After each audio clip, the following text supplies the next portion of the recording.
Hey guys, Steve Loves Dom. Look ahead for week number 5. The matchup of the week, as written on the website, the 4-0 Team Bleece versus the 3-1 Chewy versus Nazis. Now, when you look at the matchup on paper, a lot of the guys with Team Bleece have Q's beside their name. Ahmad Bradshaw is questionable, Javid Best is questionable, and Cedric Benson has just kind of been sucking this year. He needs some good output from his running backs in order to beat this team from Michael. Tony Romo is set to have a huge game against a Tennessee pass D, which is awful.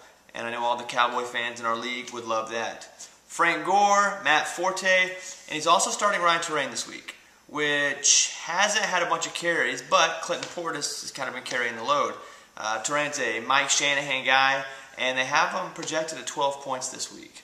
Another one of the big matchups between two winning teams, the Bobby Bones All-Stars and the Crystal City Cowboys. Matt Schaub has not had as good of a year as expected. Now, part of that is because of Arian Foster. Part of that's because Andre Johnson's been hurt all year. But the Crystal City Cowboys are going to need a big game from Schaub this week to play. Now, because the running backs just aren't that good. Tim Hightower starting for the Cowboys, and Beanie Wells taking more of the carries there in Arizona is not good. LaDainian Tomlinson's had a great season thus far, but he's old and can he hold up? And Mike Bell playing for LaShawn McCoy in Philadelphia. All three of those guys starting in the Crystal City Cowboys lineup. Also to note, Santonio Holmes' first game back for the Jets. He starts on the Crystal City Cowboys team. Aaron Rodgers, Adrian Peterson, and the very surprising Peyton Hillis are leading the charge for the Bobby Bones All-Stars. As I record this, Peyton Hillis has been listed questionable with an upper thigh injury in Cleveland, so we'll see how that shakes out. Also looking ahead to another matchup, the matchup of two of the worst teams in the league. The Durantulas at 0-4, who is the worst team in the league, and the one-man Wolfpack, who's probably third to last. One-man Wolfpack made a trade with the Bobby Bones All-Stars on Thursday, getting Percy Harvin and giving up Felix Jones, so Percy Harvin looks to contribute. Will it be more now that Randy Moss is in? Now the Wolfpack is starting Ryan Fitzpatrick at quarterback. Sounds pretty awful, but has been playing pretty well for the Bills. Michael Bush in Oakland is back, and he's going to play because Darren McFadden is hurt.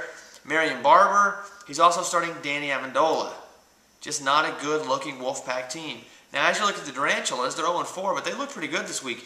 Eli Manning against an awful Texan secondary. Beanie Wells coming back off injury. And Marshawn Lynch is now out of Buffalo, so we'll start C.J. Spiller, who will get to carry more of the load. Randy Moss will be playing little Minnesota Viking this week. And so it looks like the Durantulas could be the favorite this weekend. You know, will Cruz be the first person to fall to the Durantulas? The Battle of the Brothers also happening. Joe and Lunchbox. Both teams with winning records. Joe at 3-1. Phillip Rivers starts for him. Maurice Jones-Drew. And an injured Darren McFadden is in the lineup right now. Darren McFadden's not looking to get a lot of the work. It's always a hamstring deal with him. And that's the case again this week. Now with Lunchbox, he'll be starting Sean Hill at quarterback. He has Mike Vick. He has Kevin Cobb. Who knows what's going on there? But he feels comfortable starting Sean Hill from the Lions against the Rams. Chris Johnson has not played well this season. Let's be honest about it. He's not the first overall pick. He's not playing to that level. Will he start now that we're in week 5? He's going against the Dallas defense. Jamal Charles and Cadillac Williams is starting for Lunchbox, who has been playing worse and worse. This week in Tampa, they will be splitting carries between Cadillac, LeGarrette Blount, and Kareem Huggins. That cannot be good for Lunchbox's team. Austin Coley's been in a walking boot all this week. He's also on Lunchbox's team. So a team that got really lucky a few weeks ago with a very healthy team looks like now to be hurting this week. Moving ahead, a couple more matches that we'll talk about. We have the matchup between Team Watson and Team Cole. Team Watson was really excited with the last-minute win last week. He did not expect for the Bears not to score 10 fantasy points between Matt Forte and Devin Hester. Michael wasn't able to score him. Watson won. He's now 2-2, and he's in a prime position to make the playoffs. Matt Ryan's playing a little better. Michael Turner's playing a little better. And Roddy White has been playing awesome all year. Ahmad's team is the Ahmad Falcons. He has 3 Falcons, and how they play is how Ahmad plays. Joseph Adai at running back, Donald Driver at wide receiver. Now moving over to Team Cole, he's got to have a win this week or he's pretty much out of it. I mean, it's not looking good for Team Cole. Drew Brees has been playing okay. Not great. Not first round worthy just yet. Jonathan Stewart had a touchdown last week on a long pass. Thomas Jones comes back off a bye week. He's looking to have a big week against a horrible Indianapolis run defense.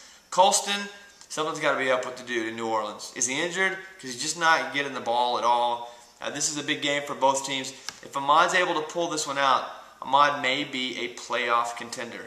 And finally, Team Legend and Roddick, and this will be a one-sided affair. Legend's a good team, and Roddick really isn't. Mark Sanchez starting for Roddick. What's up with Ray Rice? Is he ever going to return to form? No Sean Marino back from injury, so kind of a risky play there. And Larry Fitzgerald, great receiver, but playing with an undrafted rookie quarterback who's getting the start in Arizona this week. Even it doesn't matter how great a receiver you are, you have an untested rookie, things don't look good for you. Hakeem Nicks has been playing really consistently for Roddick all season.